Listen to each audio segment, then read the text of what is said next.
Hello again. We are here in a new base project with another server member you can see in the background. And she seems to be working more on the base part, and I explored a little bit the underground caves. And I found, I dig already a hole here, a little excess. I found a spawner. Yeah, here it was. So yeah, and as one of the first projects I want to do here is as well make a nice little farm out of it, so that in this remote playset we have some experience here as well to repair some tools. I gathered already also some resources, put it here. I want to create, as a first step, a big glass box around it for all the spawning area here. And I calculated that I will roughly need 14 stacks of glass for that. And then we will do like a nice innovative XP farm. As one of the first steps, I placed some wool around the spawner. The spawner is here in the middle, so I don't accidentally destroy it with a pickaxe. Wood would also, of course, work, but I would be a sad panda if I accidentally destroy it as part of the project here. And also have the parameter already laid out, so it is from the spawner it's 9 by 9 by 3 cube.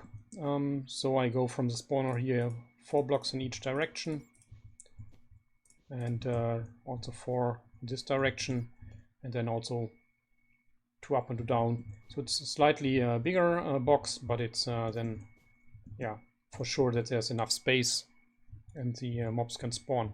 So now I would now dig out this area and place some glass around it.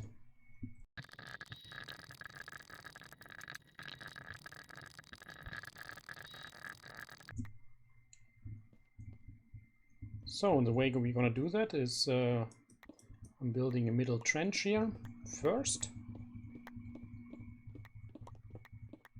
and then from here we have to have 8 blocks. 1, 2, 3, 4, 5,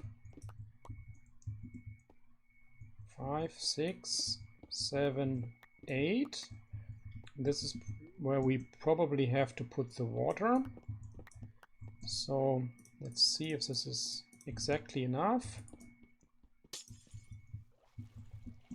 And it is. Okay, perfect. So I would now dig out this level here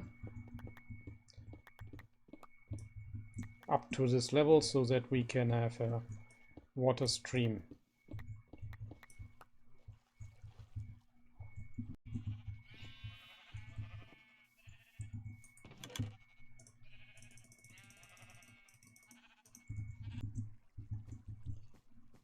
So the areas on the side are done. I also surrounded it with a bit of glass so that even if something is here, spawns here, or shortly here, that still around this farm it's safe to walk without monster interference. And I copied the same design over here. And then I have a channel starting from here, 8 blocks, and then 1 down, 8 blocks. And now we will drop the skeletons, quite some blocks. I have to still calculate how many, so that they are softened enough that they are like almost one-hit kills. Of course, some of the skeletons have armor, or yeah, maybe even with feather falling or something, so it's not for every it's not gonna be for every skeleton one-hit kill, but at least they should be weak enough. That should be a fairly easy kill. Also, yeah, when in here it's a little bit on the slow side.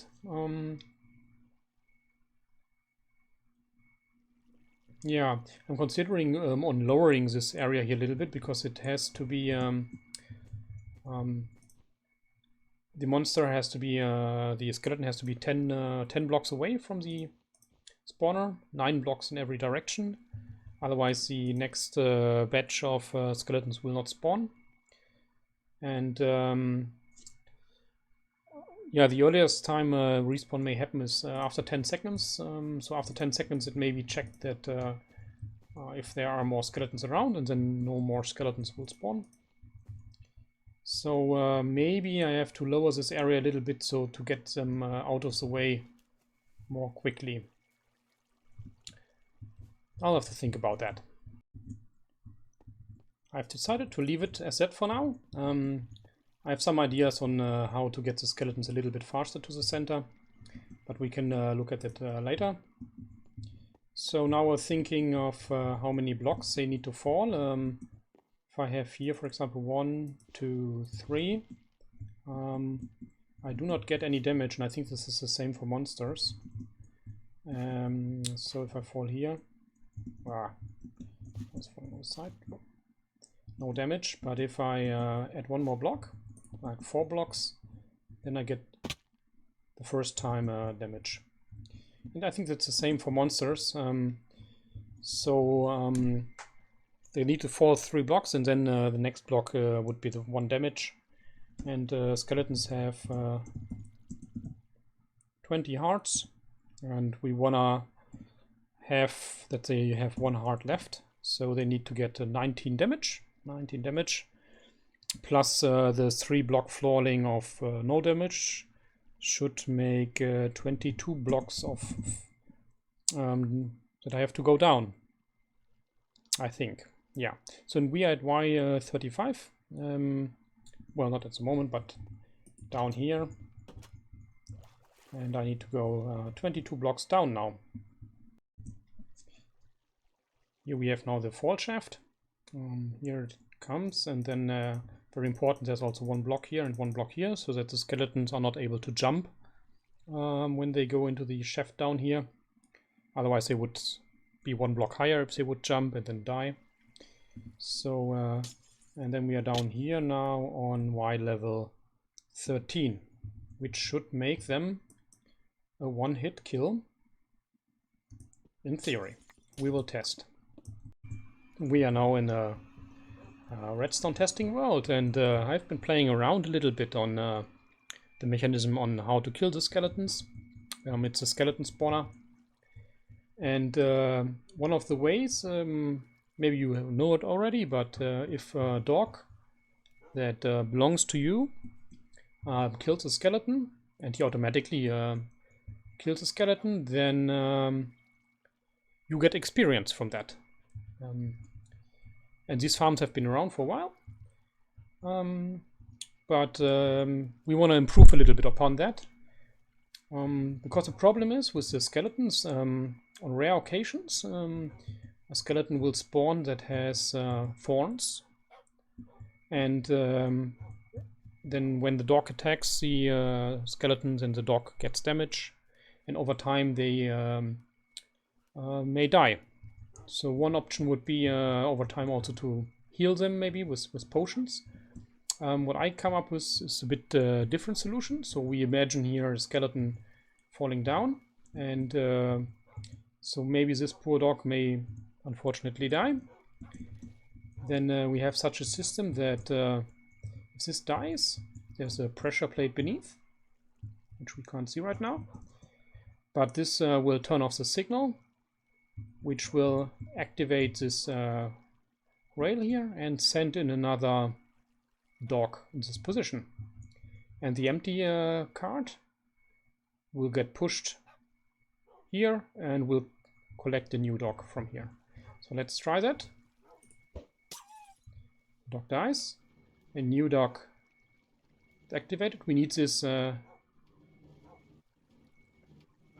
after a while, new dog is in the position, and we have the system reset. So this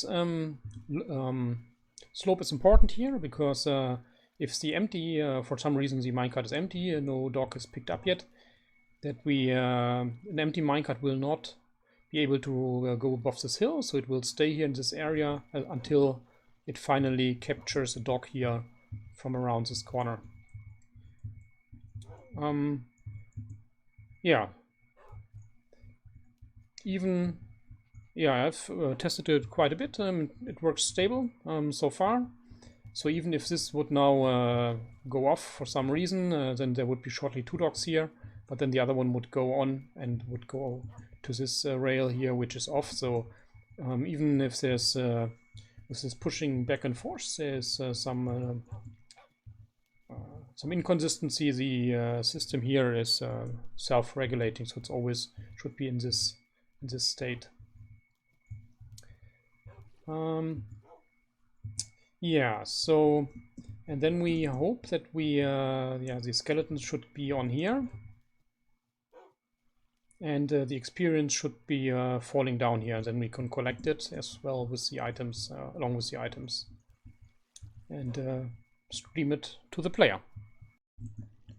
I will now prepare here the farm so that we can at least test if I'm having the right height.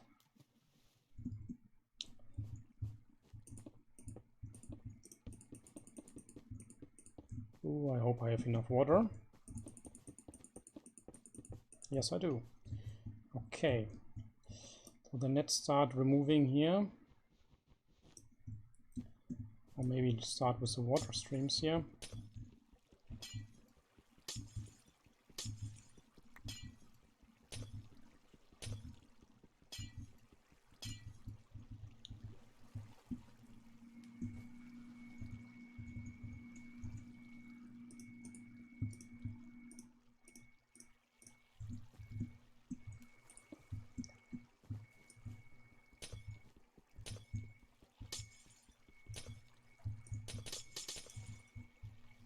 Okay, and then now carefully remove all the wool.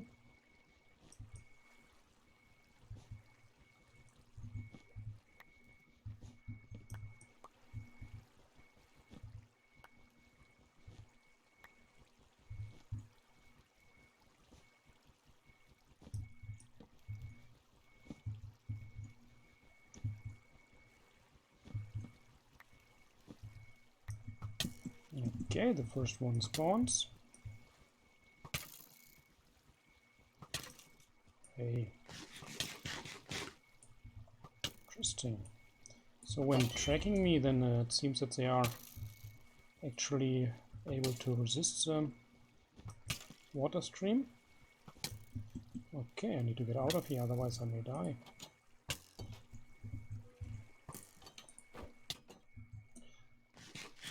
That was close. Okay, there's still some torches left. But this should be okay for now. And also some of the light outside needs to be cleared here, that the room is super dark.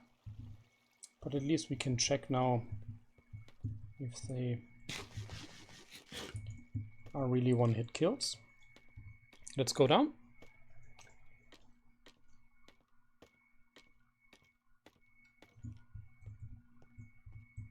Okay, 3 is here. Let's see. No weapon in hand. Okay, that seems good. Yeah, so the 22 blocks here seem to work. And I will now clear here a little bit this area here so that we can work with it.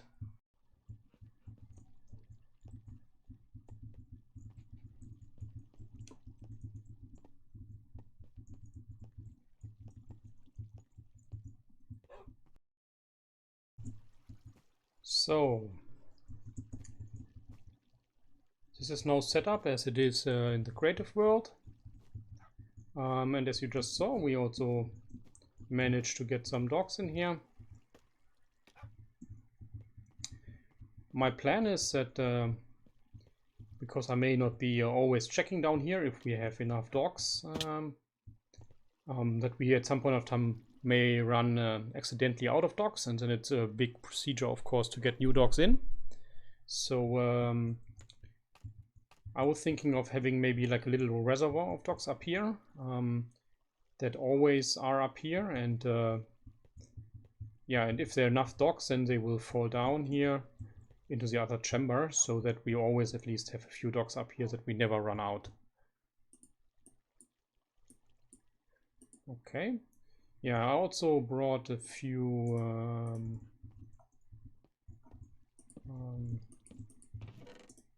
rotten flesh, because actually you can use rotten flesh to breed dogs. So that's now what I'm gonna do. Yeah, breed them up a little bit, and so that we get some dogs going. Yeah, some small improvements. I removed also another torch here to increase the spawn rate, and I have to place some blocks on the spawner. I forgot about that. Otherwise, he will just hang out there forever. Let's wait until this one finishes off.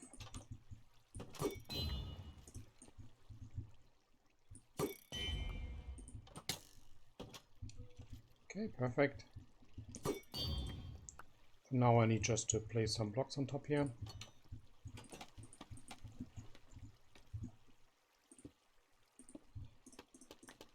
And that should hopefully do it.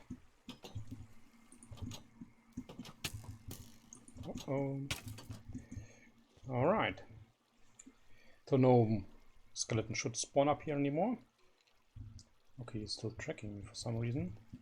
Also checked that most of the skeletons are out of this area within 10 seconds, as you can see here. So I don't have to lower this platform.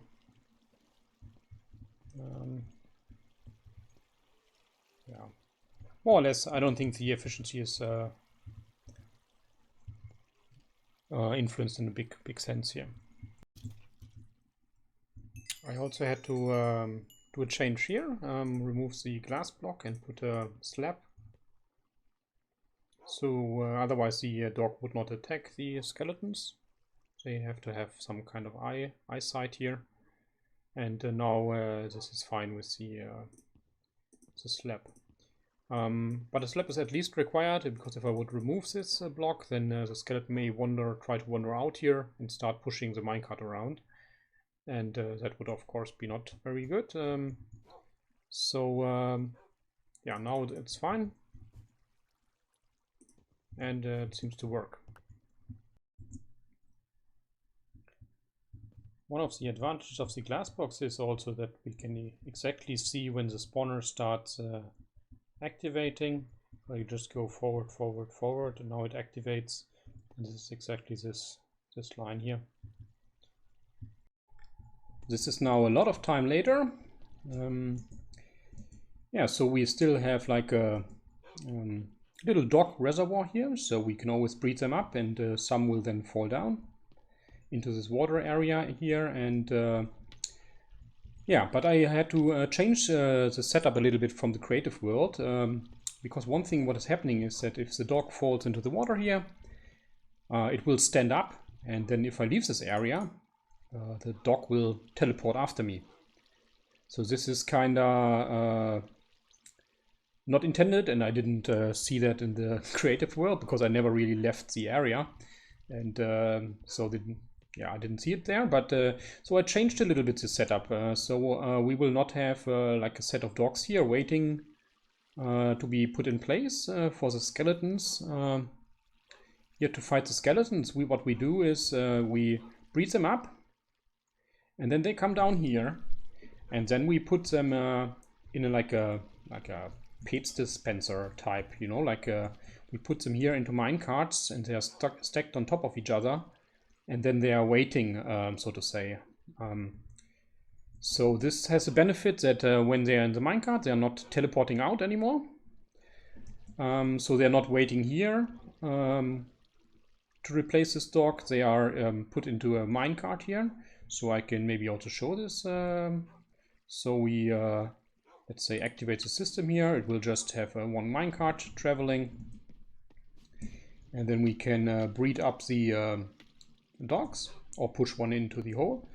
And he will then go into the corner onto the minecart, which is then going up here and like a little battery of dogs. Let's push one in here.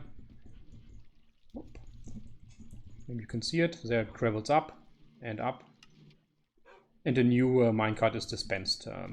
So in case I breed up a few more here. So now this minecart I have to...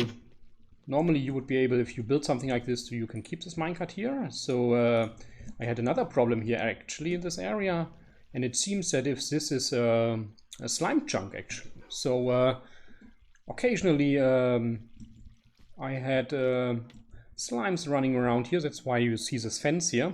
And they were jumping into the minecart, going up there, going into the dispenser, and then fighting the wolves or the dogs from what I can tell. And yeah, so it was a big mess then suddenly. So what I do now is like I breed up, and then I just remove the minecart here, and then yeah, nothing should be able now to jump in here as well anyhow. So this area is also fenced off. Yeah. I also had to change up this system a little bit from the first version. So what is happening here is now if the dog is killed, this is then detected because there's a pressure plate beneath. And that will just shortly open this fence gate here, so that one dog, new one, can fall in. That new minecart then will push this one onto this track here, which is then here recycled and going back into the dispenser. Let's show this as well, maybe. Okay, for science. One new comes down, pushes the other one over. This takes a while. And then this one is recycled, and we have a new dog here to fight the skeletons. So also here I had to modify a little bit. I had like an end rod here beforehand. Maybe you have seen it. But still, like a lot of experience and a lot of items are still were landing on here and just sitting there and doing nothing. So what I did instead now is we have like an observer here with a string. So whenever a skeleton falls down, this is triggered. Then it goes through like a little delay. And then we get one pulse here, another delay, and so on. So what happens is the skeleton falls down, and then after a while, this trapdoor shortly opens. And this allows now then that most of the items, and even more important, the experience then is falling down here, and then transported here sideways. And this is just transported here sideways, and then here up into this water elevator.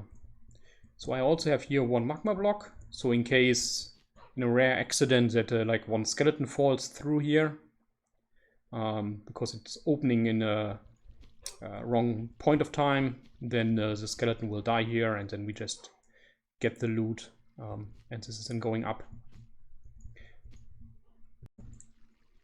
Now in order to go up, I also put in like a person elevator here. So this is at the moment going down here. It's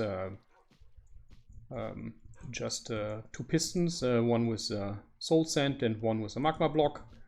And when I press here on the pressure plate, then we will get the soul sand, and we will be able to go up. And then after a while, we also have a delay here, we get the magma block again, so it's a downward elevator as well. So then let's quickly go up here. It's like stepping on, waiting shortly, and then going up. Up here, you have seen the water elevator. Just also maybe it's a bit hard to see now. This water elevator is just ending there for the items and the experience. And then there's one hopper beneath that is transporting it to the right hand side here. So that the items will go here to the right hand side, and the experience, which is not picked up by the hopper, will come out here.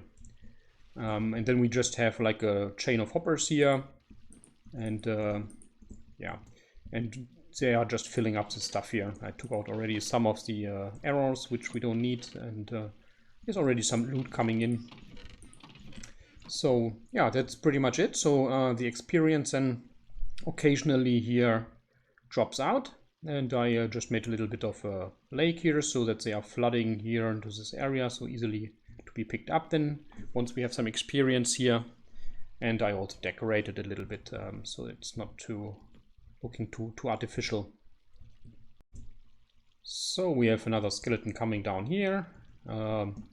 Let's also see that it's working here. There's already one experience here. Maybe we can get it onto the camera. There we go. So as you see, then the experience is starting here to flow out without any need for us to interact now with the farm itself. So the idea here then for this room is that we have like a little maybe enchanting station. I want to do a little bit more here with some experience stations maybe, so that when we spend time here, maybe enchanting some books, maybe repairing some stuff, we also occasionally then get some experience just for free from here. On a different topic, they are very useful, these hoppers, but they are also creating some lag on servers. And so what normally helped as well on servers to reduce some lag is to put a container on top, like a dropper or a furnace, and then this hopper doesn't have to check for entities around to suck in. It just has to check on the 9 contents here of the dropper. But yeah, story has it that now a new item is available, and it's even better, is the composter. So this is the most lag friendliest way of having a hopper chain. If you have a hopper chain, so this is helping to make it even more lag friendly, because the composter doesn't have any inventory itself, and it's just having a so-called block state. So yeah, that's what I'm gonna do now. I'm also tuning a little bit here the sorting system by replacing some of the furnaces and droppers with composters.